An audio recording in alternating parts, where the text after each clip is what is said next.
Pastor Pete Flores, what a beautiful day outside. The Lord has blessed us with good weather. I hope you're outside enjoying it.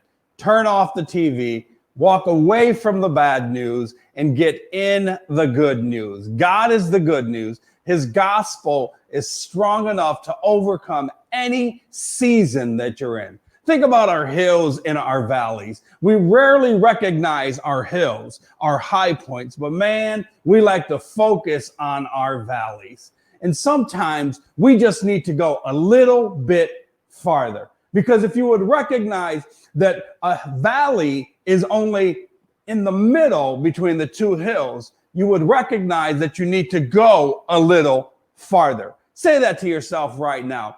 Go a little farther. In the midst of your pain, in the midst of your trials, in the midst of what's going on all around us, go a little farther. As a matter of fact, I want to entitle this one, Go Farther, Father.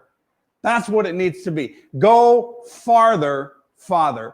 And I want to direct this to all the fathers out there who are doing life, raising children as we approach Father's Day coming up this Sunday. Keep going. Keep pressing forward. Go farther, Father. There is an audience watching you. There are people cheering you on. It is almost like a Rocky movie that even when you fall down, they're saying, get back up, because if you can make it, we can make it.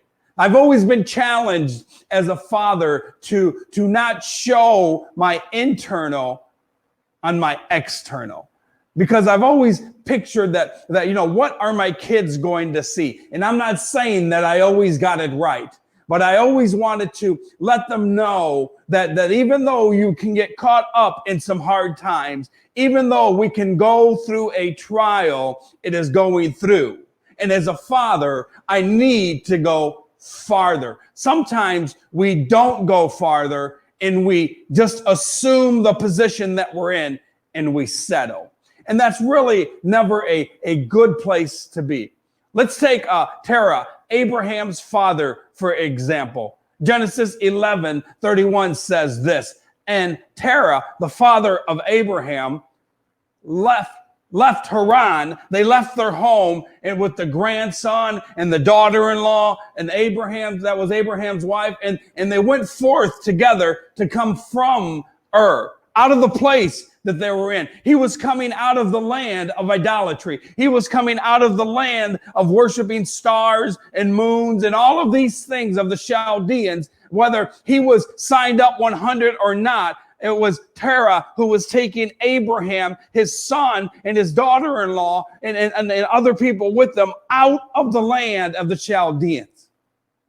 And he was going into the land of Canaan. And we know that this is where God would call Abraham. We know that this is where things would change for him. But it was not so for Terah the father. He did not make it there. He did not go a little farther.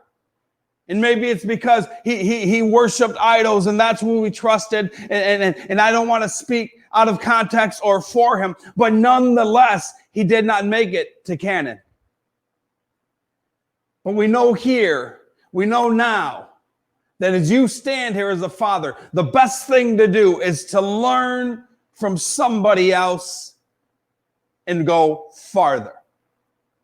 I want to encourage you to come this Sunday, 10 a.m., 600 Division Street at the NJC. And just as a father, I want you to sit here. Maybe you're in the toughest time of your life and you don't know how you're going to get past it. Well, I charge you and I urge you to go farther, because you don't know what God has for you in the land of Canaan. I charge you, I challenge you, I urge you on, and I cheer you on. Let's do this together. I'll see you Sunday. Pastor Pete Flores. God bless all the fathers. Walk it out.